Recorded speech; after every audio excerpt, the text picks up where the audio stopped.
the head of our faculty development center. I'm not sure if you can see this, but he posted this after reading, actually it was another book on constraints, but he says, when ambition is exponentially greater than resources, that's when the real, we'll say, magic happens. And I just think, how many times are we asked to do something in life where we don't have the resources, right? We don't have the budget, right? And we just have to be super creative. And I think that this is, that's where design thinking comes in, right? So we can do that. But I'd like to introduce you to somebody that I have recently met, and that is Matthew Gregory. Hi, Matthew. Hello, everybody. I just want to share with you a few things about Matthew. He is currently the Title IX coordinator, director of the Sexual Misconduct Prevention and Response Office, and interim director for the Disability Resource Center here at EMU. Matthew began as a student at EMU in 2001, earning his bachelor's of business administration. He spent the last 15 years at other institutions in the Northeast. Oh, here's some more folks coming in. And good, we got you in the Midwest now. And he worked in residential life, enrollment management, student affairs, conduct, and Title IX. He's earned 2 master's degrees and is currently ABD on his PhD in educational leadership. And we chatted. Matthew said he's going to finish that ABD and get his PhD come heck or high water, right? That's right. Before returning to EMU, Matthew most recently served as the Assistant VP for Student Affairs and Title IX Coordinator for Labore College of Healthcare, located just outside Boston, Massachusetts. In this role, he oversaw academic advising, career services, access and accommodations, student conduct, orientation, SGA, health compliance, and the care team. Welcome, Matthew. Thank you so much for having me. I appreciate it. So could you just tell us a little bit about yourself? Tell us, how would you describe your life purpose and work? And did you always know what you wanted to do when you grew up? Yeah, sure. So when I was a child, I thought I was going to be on Broadway by the time that I reached college. I started off here at Eastern actually in vocal music education and musical theater. And then I realized I needed to pay some bills and make some money. And vocal education really wasn't going to do that. And I probably wasn't going to be the #1 choice for Broadway for certain things. So I went into HR management in business, and luckily found 2 great mentors here at Eastern, one of which who recommended me for this talk today. And I'm honored that Dr. Wong was able to think of me as a student. I still think of her as a mentor. And essentially it allowed me to combine what I really enjoyed about the education aspect, and why I wanted to go into at least music education was to still teach. Education, training, and conflict resolution are the 3 passions that I have. And that's why I think I've stayed so far in student affairs and higher education. And as much as I thought I'd want to work with high school students, no. Working with college students has been wonderful. And I've got the chance to not just work with traditional age students, but also with adult learners. The last institution I was at, I got to support, the average age was 34 at a nursing college. And most of the students I worked with were also single parents. So I was raised by a single parent. So it was allowing me to be able to support someone who I know really had a tough life, bringing me up and making sure I could be successful. So a lot of what I do, I'm thrilled and honored to give back to my mom, and to make sure that she knows all the work she had done to get me to where I'm at now is hopefully being repaid. And essentially, one of my life ideologies, I guess, I follow is that I want to just help someone think about their life actions and where it's going to take them. And whether they make a wrong decision or a decision that didn't work out in the favor that they had hoped, how can we make sure it's learned from? How can we make sure that it doesn't happen again? And that's not just something that I would try to help someone else with. It's what I have also learned myself. And actually it comes back to Eastern. I had a speech instructor named Doc Evans, and he essentially told me that when you're speaking to somebody, what you say can be interpreted 27 different ways. So you have to always be intentional about what you say, be passionate about what you talk about, and ensure that you are being heard for what you want to be heard for, and not speculated on what you meant to say. I have never heard that before. Yeah. That is so interesting. Can I just say that I love that, once you're part of the EMU family, you're always part of the EMU family, right? Always, yes. That's awesome. Mhm. Can you talk a little bit about how the act of reflection, or how you've used that in your life? Yeah. So in my role, part of my job is to help students reflect on their choices, and also experiences they have gone through. So in Title IX, my hope is to always ensure that I get to support someone through what I hope is the worst day of their life, because I usually interact first with those who are making a report. And then as I speak with those who may be the respondent, it's helping them understand what actions took place and what other opportunities could there have been, if they did not make the right decision, or if they felt they were making the right decision, what things should they have been shown or recognized in the moment, so that way in the future, they're not making those same decisions that could have life consequences. And in addition, for me personally, I like to think that sometimes you can say or do something that was not what you intended, was not your best, was not what you hoped was going to be the end results. But as long as you can learn from it, take some time to say, okay, this didn't work, why? And I think being able to ask yourself the why is the really important piece. A lot of times we just say, oh, and we might blame somebody else for it. Brene Brown is one of my other favorite authors. And, when she talks about blame, she talks about how it's just a quick emotion that we feel because we don't think we're ever wrong. And we want to make sure we're taking that time to understand that it's okay to make those mistakes. It's okay for us to take ownership. And as long as we think about how to ensure, we don't get to that same result again, it gives us our power. Yeah. And we get to take that power back. She has done such a great service to our society, hasn't she? Oh, I yeah. mean, I just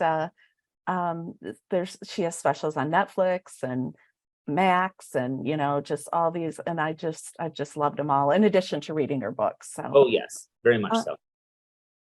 is there anything else you'd like to share with us about your life journey? So I think one of the things I would want to share, and part of it's kind of connected to your last guest, Chris Dotson. He and I very much think very similarly. And one of the things he kind of talked about was understanding your strengths.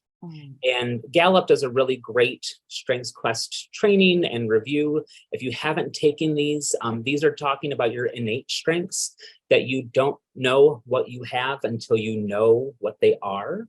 And I wanted to share my top 5 because that's what we're always taught to that are your top 5 innate strengths. My first is woo, which is the art of winning others over. It really essentially is being able to listen within 5 minutes and know how you can connect and support that person, and make them feel as if you're going to be there to get them from point A to point B, no matter what it is. And it's compassionately done. The next is I'm an achiever. I'm a checklist person. I like to make sure, that's great. I'm loving other woos. As an achiever, I like to make checklists and check things off, but it's also a way to organize and figure out all the things that I have to accomplish.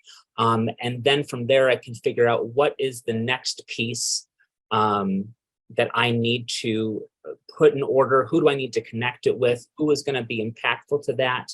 How long is it going to take? So it allows me to start that process.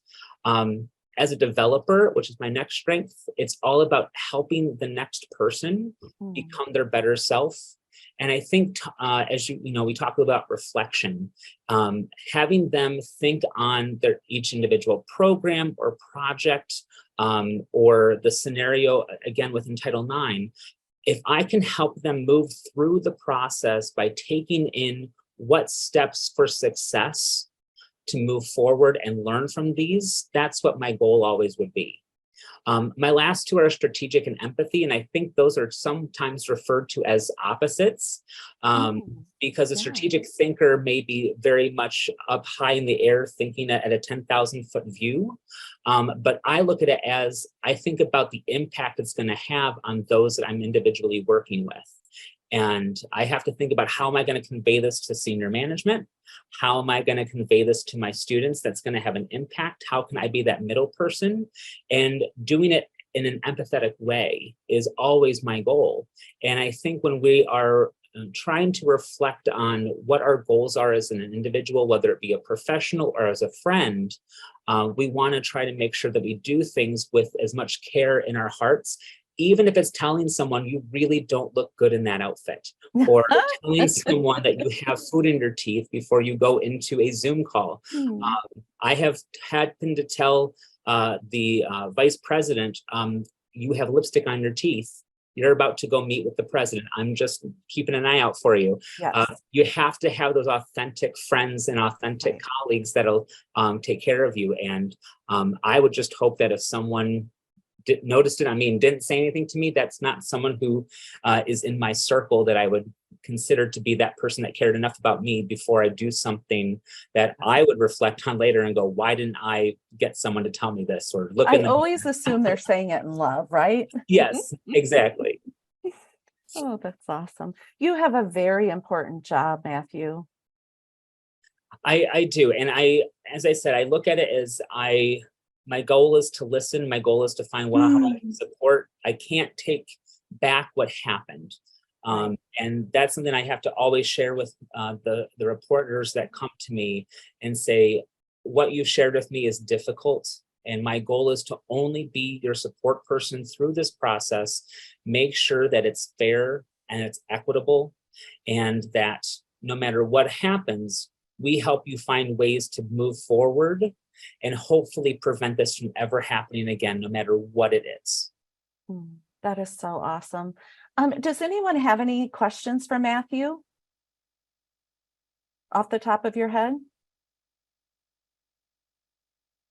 I have a question. Yeah. I'd like to learn more about, when you talk about this Title IX and what happened, I guess I'm not completely clear about what is the nature of what you're seeing students for. So what kind of trouble have they gotten into that they're in this category? I'm sorry that I don't know. That's okay. That's okay. So Title IX is a federal law under the Office of Civil Rights related to sexual misconduct. So I am seeing students specifically in my office if there has been something regarding a sexual assaults, dating violence, domestic violence. Also, if there is pregnancy and people who are pregnant need some support within their pregnancy, and then also gender discrimination, whether that be in athletics, whether that be in the classroom. For example, if a faculty member may not realize that they're only answering questions to one gender or another. So I see a gambit of reported concerns. The only difficult piece in my job, and I say difficult piece as there's not a lot of them, but I have to follow what the federal government sets as my threshold and guideline, which seems to change with every administration. So I'm always on my toes. But right now, I address concerns that meet a severe, pervasive, and objectively offensive threshold. And if it doesn't meet that threshold, I shepherd students into our code of conduct office, where there's a lower standard and burden of proof that needs to be met. And then the other piece is I work with human resources if there's anything related to civil rights. So that would be religion, sexual orientation, gender discrimination, sexual orientation is mine, but religious discrimination, socioeconomic, things like that, where it might not fit a specific area, as long as it's a protected class, either my office or the HR office would oversee that piece. I was just gonna say, I think I got confused because I think I heard Title IX and I thought about sports. Mhm. So, there's something similar there, but I'd be really curious to hear, because there's been so much change, like you said, in the current government and the pressures in the courts around affirmative action and sexual discrimination and things like that. So I'd be really curious as a follow-up to learn how that's impacting your role. But I'm sorry that I interrupted you, Kimberly. Oh, no problem. We have a theme on campus right now. It's kind of a mantra, you belong here. And so we want everybody on campus to feel like they belong. And that's a really important initiative that we have right now. So, yeah.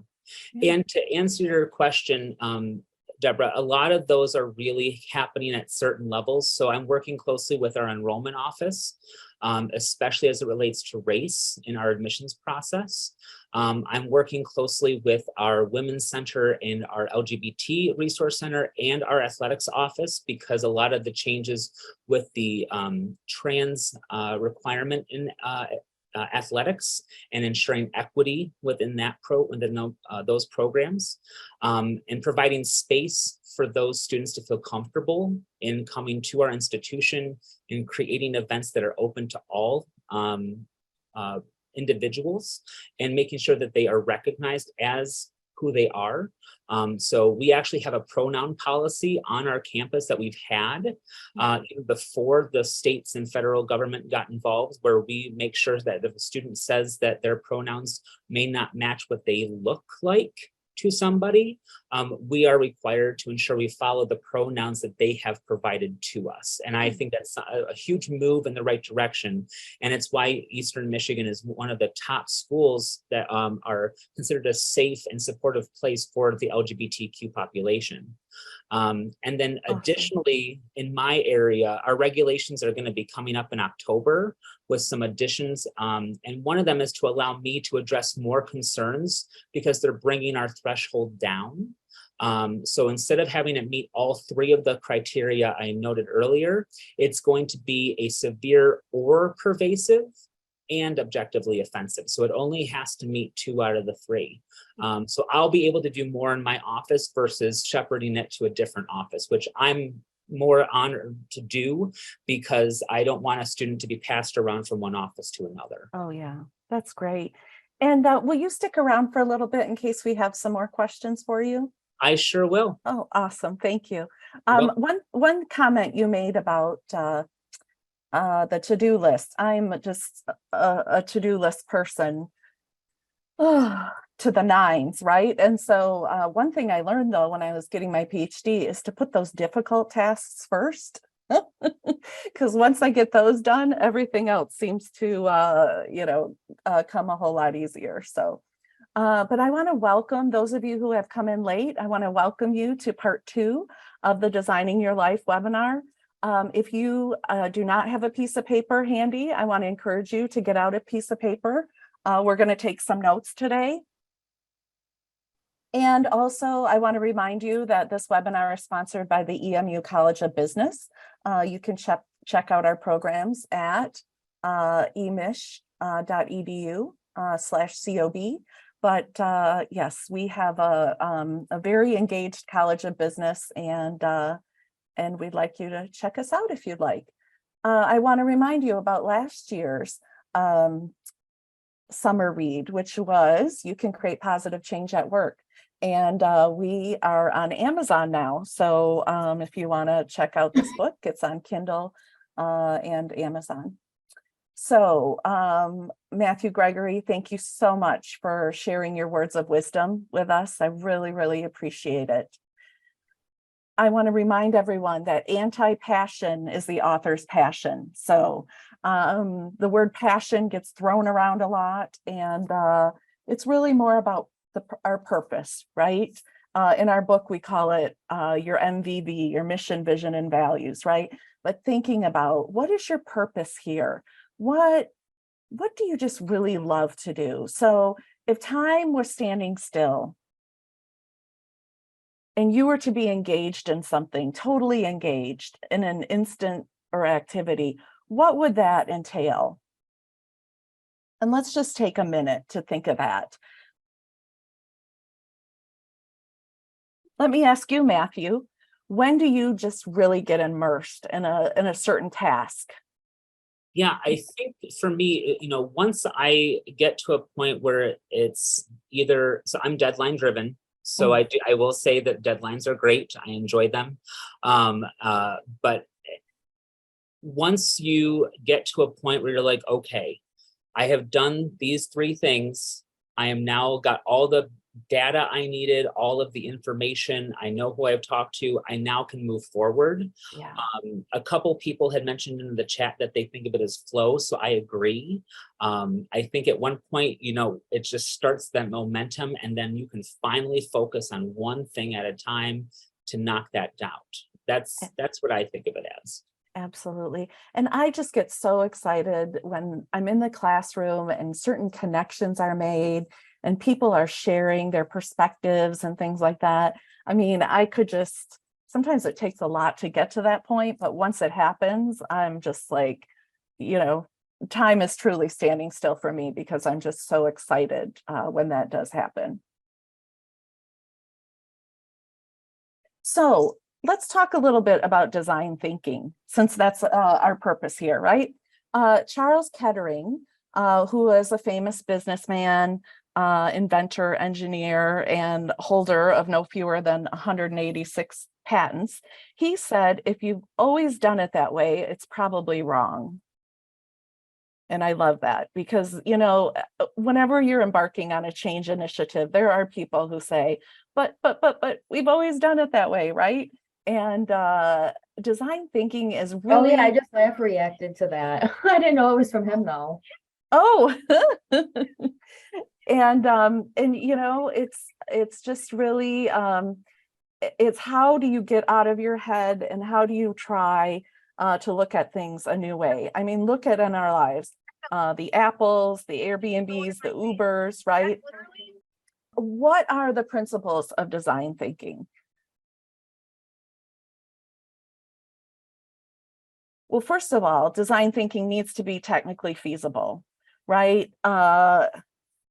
Technology is in our lives to stay, right? It's not going anywhere. So it needs to be technically feasible. It needs to be economically viable, and it has to be desirable for the user. A lot of times there is a pain point, right? And that's what gets the process of design thinking going. Another way you can look at it is, what are your wicked problems, right? What is your wicked problem that if you could solve, it would make not only your life, but everyone else's life better?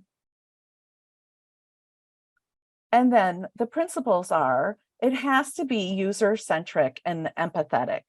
So it's about people, right? It's about making people's lives easier. That's what design thinking is all about. The customer, right? Someone told me yesterday they had just been through a John Maxwell training, and he talked about it shouldn't be just win-win, it should be win-win-win situation. So it's not only good for the buyer and the seller, but the community, right? At large, trying to create those situations that are wins to as many as possible. It should be collaborative. And this is what really gets me excited because, I can sit in a room and I can come up with ideas, but when I sit in a room with a group of people who are dedicated to coming up with new ideas, I just love it when the juices get flowing.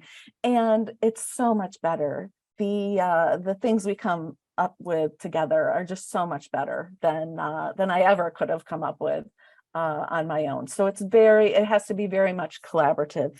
It has to have ideation. So you have to be solution-based, right? You are thinking this whole time, okay, what is the good solution that would come of this? So again, kind of thinking of the end in mind, right? How are you going to be able to use this?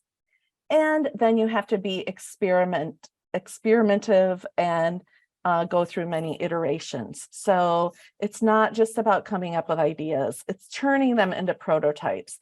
It's testing, it's making changes based on user feedback, right? It's uncovering flaws. It's making it the best. And that's one thing I really like about when you're looking at doing new things at work or in life, is having pilots, right? Having pilots, putting pilots out there so you can test it and make sure that what you're thinking and your directions, the direction you want to go is certainly viable. And then you have to have a bias towards action. And I just really love that because I'm very action oriented. I think a lot of you on the call are as well. It's good to think about things. I just watched the movie Oppenheimer last weekend, and they said that Mr. Oppenheimer couldn't even run a hamburger stand because he was so much in his head and academic, right? But I think he put the tools in place, right? And the people in place, and he had a really strong vision that helped him go beyond the hamburger stand level and be able to think. So what are the 5 key steps to design thinking?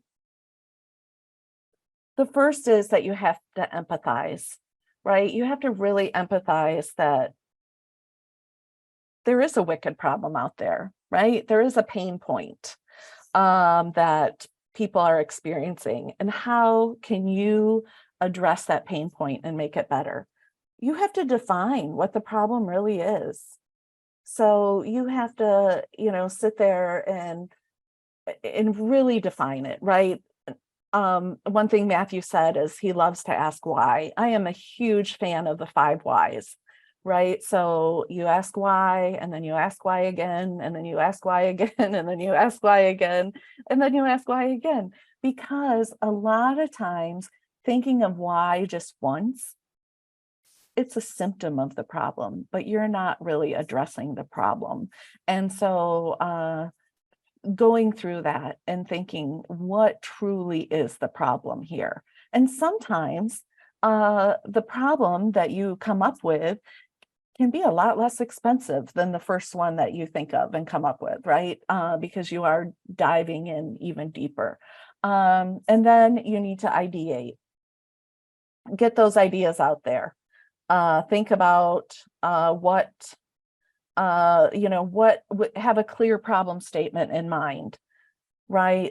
Again, it's not about thinking outside the box. It's about exploring new angles. I had a professor in college, he said, put that box away, okay? You're not thinking outside the box. Let's blow up the box, right? Let's create a new box if we want to, right? And that's really what it's all about. And then how during these sessions can we solve this problem while you're thinking, while you're brainstorming, while your body's storming, walking through scenarios. There's a company called IDEO. You've all probably heard of it. They really took this design thinking to a whole new level, and they have a center. I think it's located in California. And anyway, you can subscribe to their newsletter and things like that. But they really took a lot of these principles to heart, and they created a whole company around it. And then you test, right? You test and you test and you test. Now, why do you test? Who can tell me why would we want to test? Because we never know the right answer the first time. Absolutely. We ask our customers how it's working for them. Yeah, and you don't want to make assumptions, right? We all know when assumptions happen, right? So yeah, you want to test, you want to check it out, and give it that pilot. Why would you say we need design thinking more now than ever?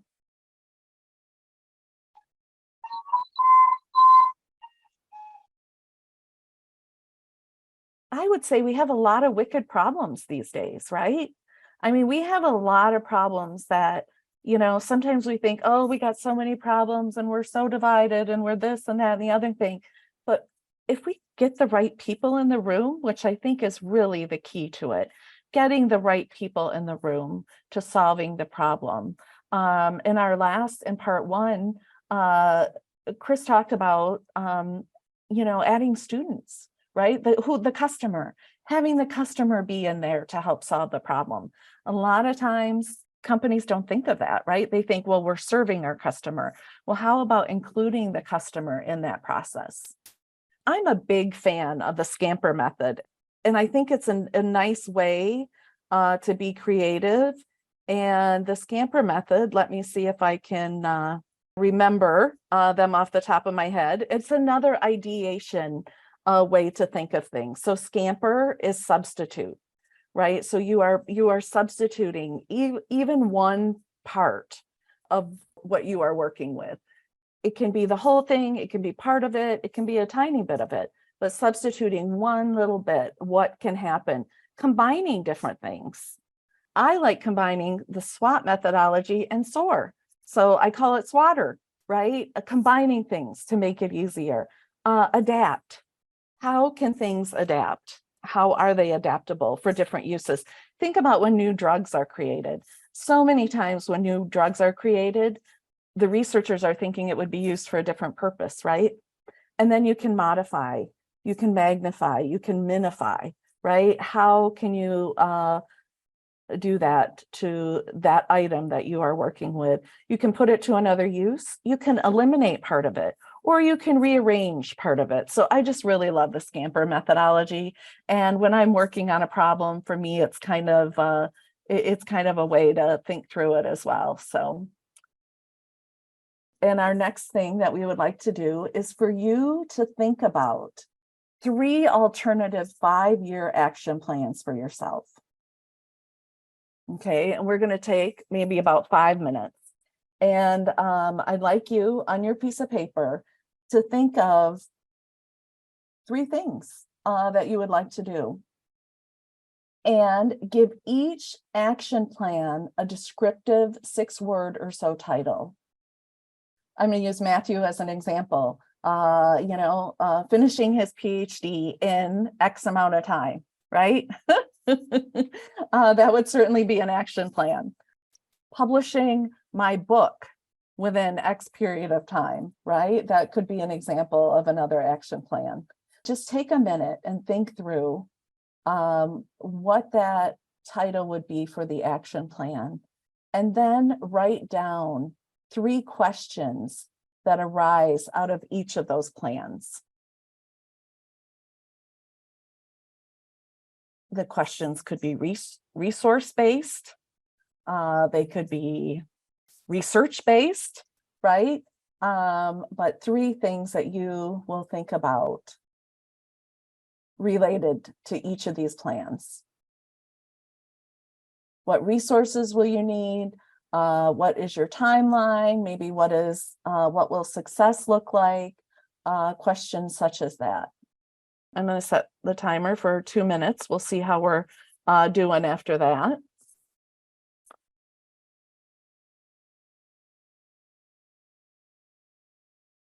There's something that's really valuable of taking time to think through things and writing it down. I can't tell you how many times I've written down my goals, and I'm even working towards them when I don't think I'm working towards them, right? Because I have taken that time to visualize them. And I think that's kind of part of beginning to put it into practice. So I'm a big fan of planning your work and then working your plan, right? So.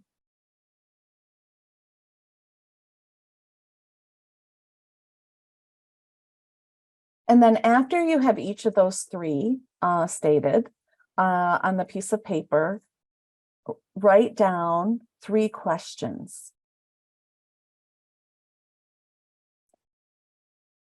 3 questions or goals. They could be goals related to this.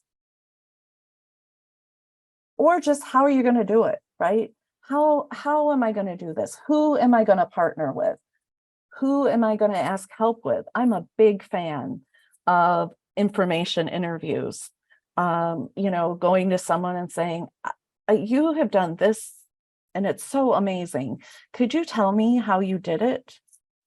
First of all, people love to talk. And secondly, I think when people are successful in something, they're really happy to share that. So write down 3 things related to each of these plans, these 5-year plans. Who are you going to connect with? What resources do you need? What is your timeline?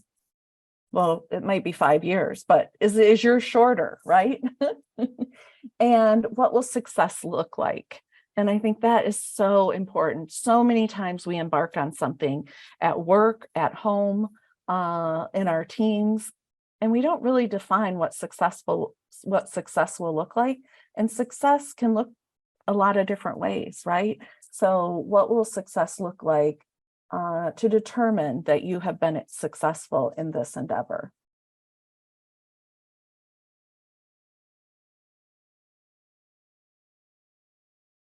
So who can tell me, how are we doing on that?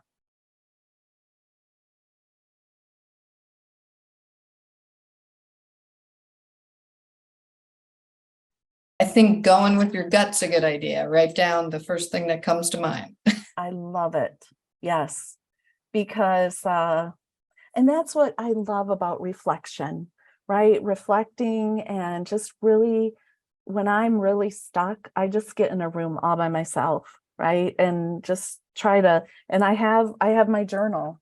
I think I said last time when I started my PhD, this guy came and talked to us and said, get a journal, get a book, start writing. And I think this is my 12th one.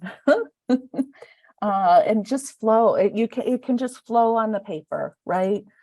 These are the 3 things, and these are all the ideas related to it.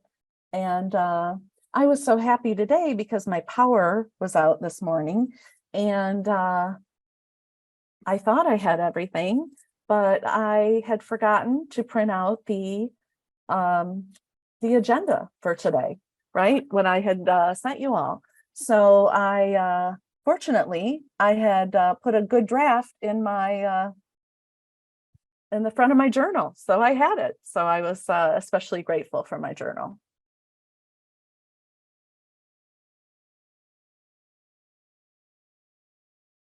So yes, it could take more time, right? We're getting some comments.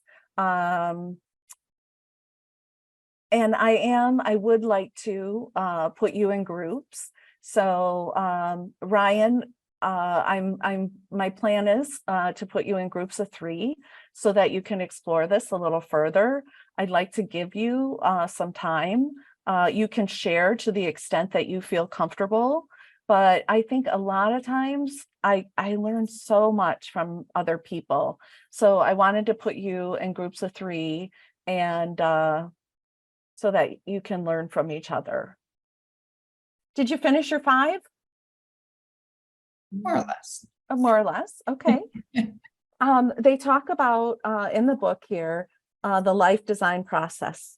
So gather and create, narrow down, choose, and there's an X on agonize. Don't agonize. Figure out what you want to move forward in and move forward, right? Don't be afraid to let things go. Sometimes it's not a priority right now, right?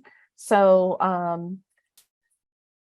so that's really important to think about. Would anybody like to share 1 or 2 of their goals? You don't have to, but Sarah had some great goals. She worked so hard on it. So I get to the pleasure of working with Sarah. So I think she should share because they were just so great. So mine were we talked a little bit about like how the plans were supposed to be very different and not like replicating the same one, but in like Yeah. different ways. Mhm. And actually I joked, I didn't share this with the team, but my partner and I joked how I kind of made a 15-year plan, like first 5 years, second 5 years, then third 5 years. But basically, I have a background in some healing arts. I have like certifications for permaculture design and gardening and that sort of thing. So the goal is to kind of blend what I'm doing at Eastern in the higher ed world, which is related to student programming and kind of like this wellness. There's lots of wellness concepts and things that I work with.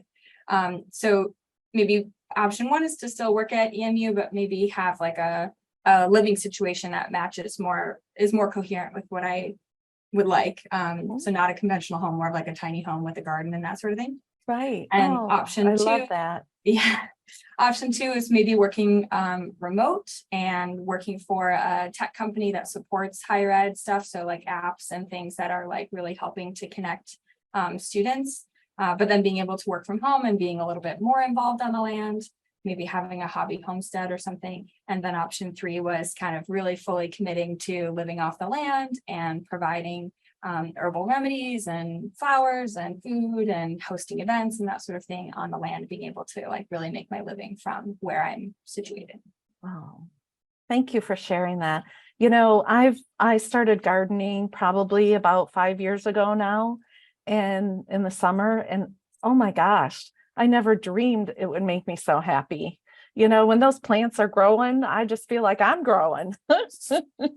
Not this way as well. So I think it's really important, and you raise a really good point, Sarah, in that you need to share this plan with others, right? There's a lot of value in sharing the plan with others and having them support you, even mentors, right? Making sure that that people really know, those close to you, what you're working on as a person and what's important to you. So we are almost out of time here. I guess we are out of time. We have one more webinar, and the next webinar, we're going to do some mind mapping and some network mapping. So we're really going to look at, okay, you have these action plans. What are you going to do with them? How are you going to kickstart yourself into success? And I want to say we will have another guest speaker, Amy Sell from Amy Sell Talent. And Chris and Matthew, they have really set the bar high for speakers. So I'm really excited what Amy has to say about she runs a talent agency, and how she sets forth in her work and things like that. So any questions or comments before we go today? Actually, kind of a non sequitur, Kim, but Yeah. our group was talking about a couple of interesting websites, and I added the OD app in the chat as some work that came out of was shown at the ISODC conference. And it's an interesting resource for any of you who are I don't know, looking at OD and lots of organizational development in lots of different ways. So that's just a total non sequitur. I mean, related to the conversation we had in our small group. Thank you for that. And I just had a conversation with someone about that. Wendy and I are both members of the International Society for Organization Development and Change, isodc.org. And they, their plans to use this app to kind of try to bring all these various OD groups together, right? Really create this community, this connected community, if you will. And I'm really excited about what that's going to do. So, and the woman who designed this app, she's no longer with us on this earth. And this is part of her legacy, which I just thought was so cool. So people are carrying it forward. So I hope you can join us in 2 weeks on August 15th. And I want to thank you for joining us today. And we'll see each other soon.